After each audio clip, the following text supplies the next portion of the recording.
This is the Under Segovia Show.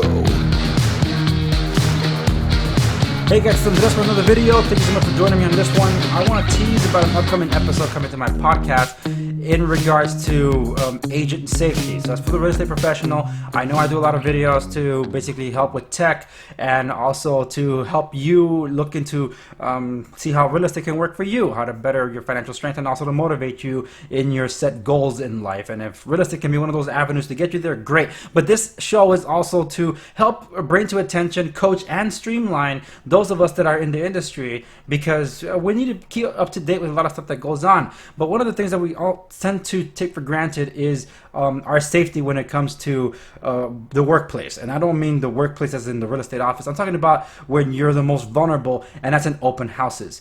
So for those of you that aren't aware, the big news that happened in Los Angeles over the past 2 days was the news about a man attacking a real estate agent at an open house, and this is from ABC News. The real estate agent attacked during an open house in Encino, California, screaming for her life, the suspect posing as a potential buyer at first. Here's ABC's Clayton Sandell now. The attack in broad daylight. A man showing up to an open house in Encino, California, violently shoving a real estate agent to the ground, allegedly groping her, then running away. The agent, who asked us to hide her identity. And that's where I'll leave it, because there's an update to this story. As of today, the suspect that was caught in the video has been arrested, or at least it's presumed to be him, because he got a video shot of like he looked at the security camera. He knew there was a security camera. He took off his camera, his hat, and faced the camera. But it's not giving me the screenshot here because it's giving me some commercial. But this is just the latest to come to national attention.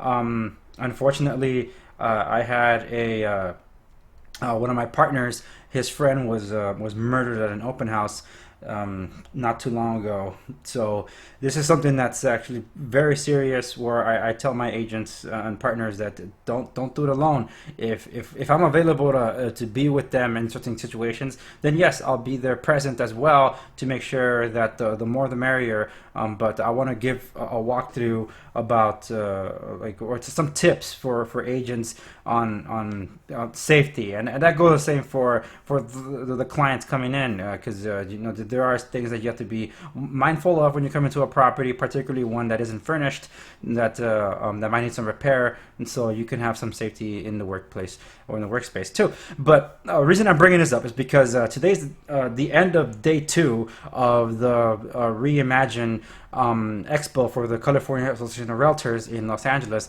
I really enjoy going up and down the aisles at these exhibits, because you never know when you're going to find like that one exhibit that stands out the most. And I did. Maybe some of you have heard about this, and because I really care about tech, this one truly jumped out, and it's Invisawear. I was able to talk to the team and get a hands-on with these devices, because at first I'm like, great, a jewelry stand here, like, come on. It's like I was walking by it, and the person was there manning the booth, and I'm like, I'm just skipping this over. What is this? Look, jewelry doesn't interest me. But then I caught the word smart on it, like smart. I'm like, wait a minute, that's a tech phrase. Smart luxury jewelry. I'm like, well, now you got my attention. So I was able to talk to the team members there, and I'm looking to having them on the podcast. So subscribe to my podcast wherever you follow podcasts on your directories of choice, and make sure you subscribe so you don't miss out when I bring them on. And until then, I've actually picked up a couple of these devices so I could try them out, because I'm giving them as gifts, and one of them is for my wife. And of course, because she's my wife, I'm going to be testing the product for her to make sure that it works properly. But that's going to be my first hands-on impressions of an item that's meant to be a sort of an SOS.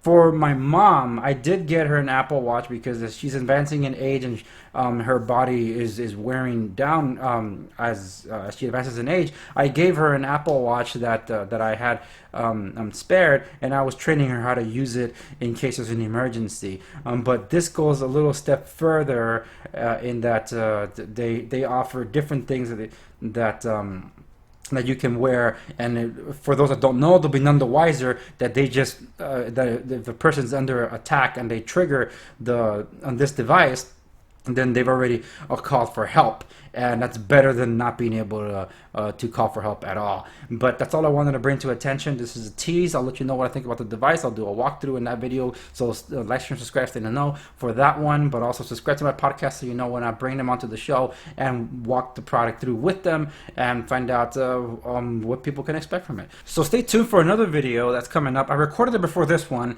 but it's in reference to a video that I had delay over a week, and you'll find out why when I actually post that one up. It's a car video, so it's a little bit different, but I'm gonna do some fixes in post because unfortunately I had to record it in portrait, and I hate recording in portrait, prefer widescreen because that's how you see things. But yeah, that's what I got to share with you, so I'll share with you as soon as I get that. But anyway, that's it for this video. I'll see you on the next one.